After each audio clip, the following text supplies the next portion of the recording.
Hi movie maniacs, I'm Dunmore, and even though Kiss 2020 Goodbye is one of the biggest single rock shows on planet Earth, there's something much bigger at stake here: the future of live music.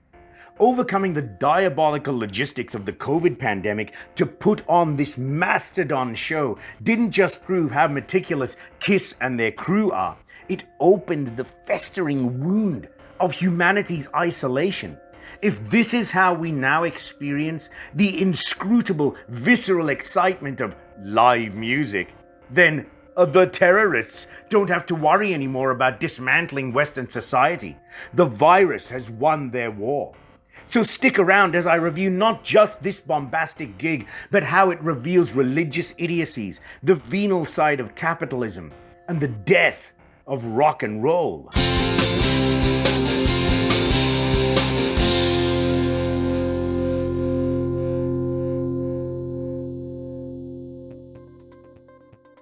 On December 31st, 2020, the year of living dangerously, Kiss performs a one-off concert at the Atlantis Hotel in Dubai on a 250-foot outdoor stage built just for this event, with record-breaking pyrotechnics.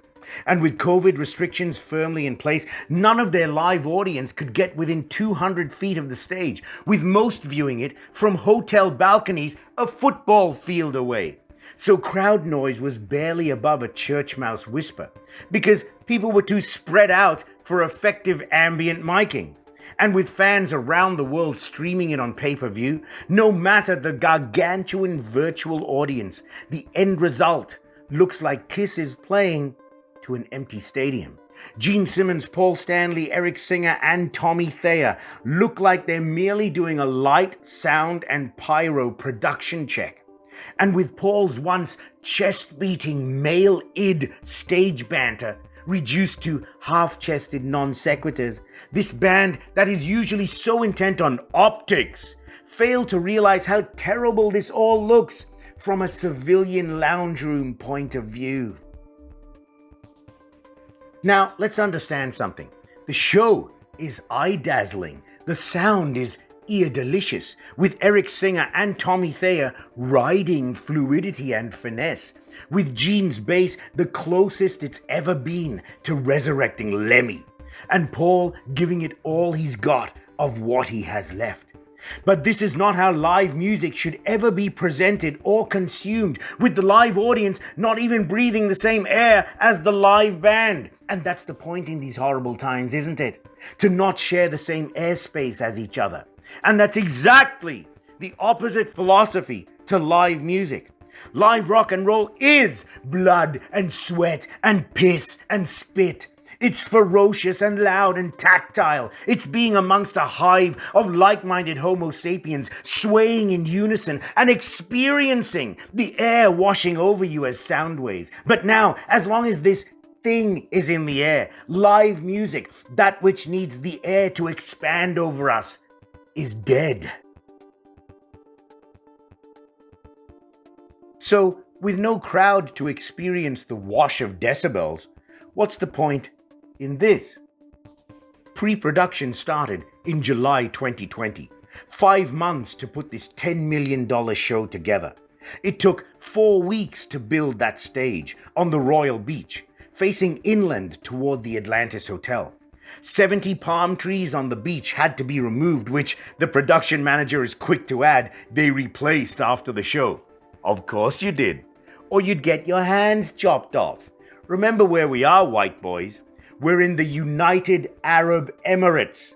This country owns Halliburton and the US presidency, even more than China. There are cranes and semi-trailers and earth-moving equipment, hundreds of elevated trusses, and a massive lighting rig, all based around a 50-camera shoot. Not to mention all the meticulous COVID precautions over and above the regular crewing schedules. So there's the back of the stage there, the framework of the stage. Out here is the sea, and the band is actually facing inland toward the pool. And then beyond the pool, the hotel's towering rooms stretch up and away.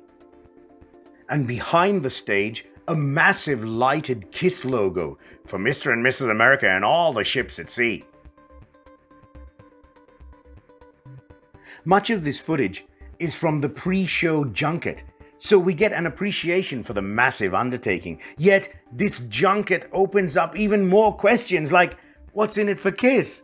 Think about it. If the show cost $10 million to produce and the current pay-per-view record for a live stream rock concert is $10.4 million, as the Guinness Records man reports, even if Kiss hits that record, would Simmons and Stanley be content to walk away with a mere $400K for 6 months of work? Nah, there's something bigger and darker that no one will talk about. I'm thinking Gene and Paul made a pretty oil-soaked penny for this glorified sound check, which they could have staged in the US, but the United States would not have showered them as much as those Arab princes with wrath of God money, purely to say they pwned those dusty Israelites. Oh, Dubai. And the Gene and Paul interviews on the junket confirm my speculations. Dubai is a 22nd century city. All nationalities, races, creeds, religions, everybody just coexisting together. Nobody looks at you a different way if you're dressed this way or that way, have religious or not. What the is he talking about? These Middle Eastern lands are tyrannized by the most extreme religious nutjobs on the planet. They will stone you to death for adultery. They will behead you for drawing a picture of their prophet.